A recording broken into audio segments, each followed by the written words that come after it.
Welcome back to Turf Talk, John Sadler edition. Ed DeRosa alongside Gary Young. And Gary, we started the week. We did mention John Sadler's 0 for the Breeders' Cup. He has 3 real big shots. I actually picked him in 2 of the 3 races. And just in general, just interested to hear your take on his training methods and why you think he's been unable to get that Breeders' Cup win for an otherwise very capable and accomplished horseman. He's a very good horse trainer. He sits with me most every morning at Santa Anita, and we watch his horses train. You know, most of the horses, I would think, if you look at those horses that have comprised this record, most of them were like 10 to 1 or over. Right. He hasn't had like of the 43 misses or whatever. It's not like there's been 10 favors right. in there. You know, especially when the races are run in California. You sometimes might run a horse that you might not have run other times because you don't have to ship.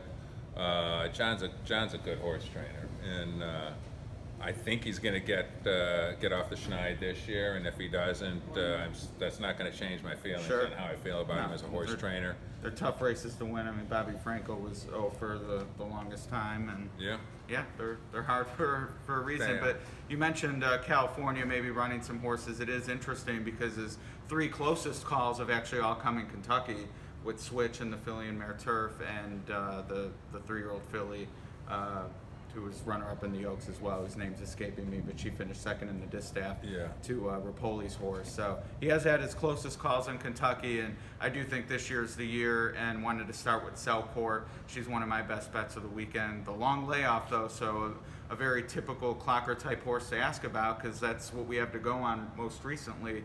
What have you seen? She's trained very well.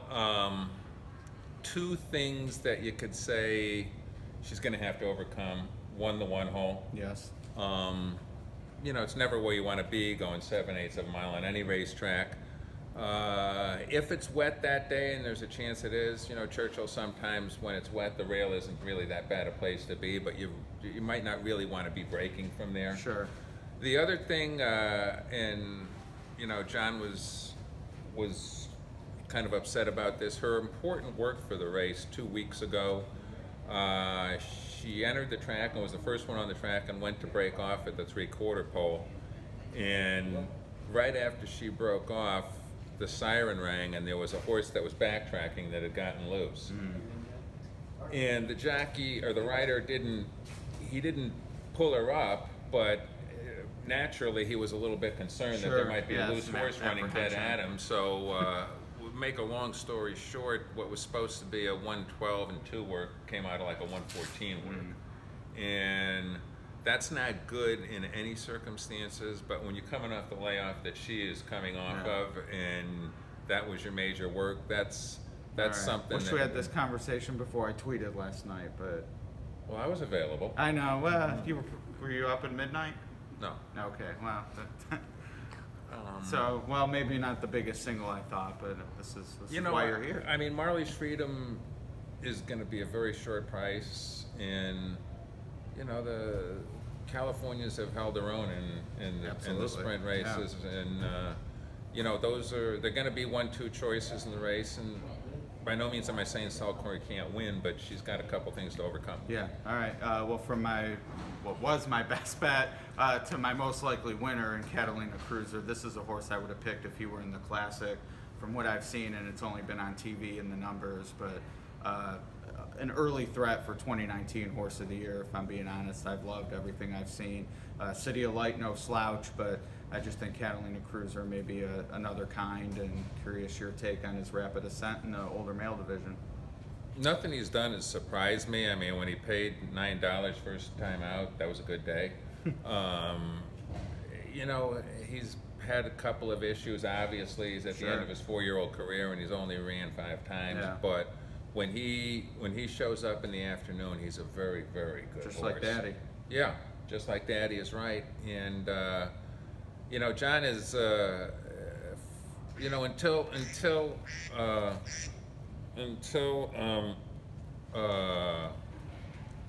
Accelerate has this rapid ascent to the top of the division, John would call this horse his best horse in his barn before, you know, all year long. He would refer to Catalina Cruiser when he was still eligible for one or two other than. Before he ran into stakes. Yeah, he would refer to him as the best horse in his barn, and now I don't know. It's a tough choice as to say which one's the best horse in his barn, but it's a hell of a problem to have, and maybe Saturday night we will know which one is the best horse in his barn. But a win by both of them would not surprise me or a lot of other people. All right, well, and that win is on a lot of people's minds. Maybe John to break the Breeders' Cup. Steen, do you think this is the year? Yeah, and I mean, you know, City of Light, much like the Selcourt Marley's Freedom race, where the two main contenders appear to come from California, in the mile race between Catalina Cruiser and City of Light, the two biggest horses come from California. In both races, one horse drew a very good post and one horse drew the wood. Right. You know. Well, I do think how the track plays, and we'll know Friday with a lot of moisture from Thursday, maybe some clues on Saturday, but we'll be drying out and we'll see how the rail is, but definitely good to keep that in mind, and best of luck to John. I'm certainly going to be rooting for at least two of his horses, so we'll see what happens. Thanks, Gary. Anytime.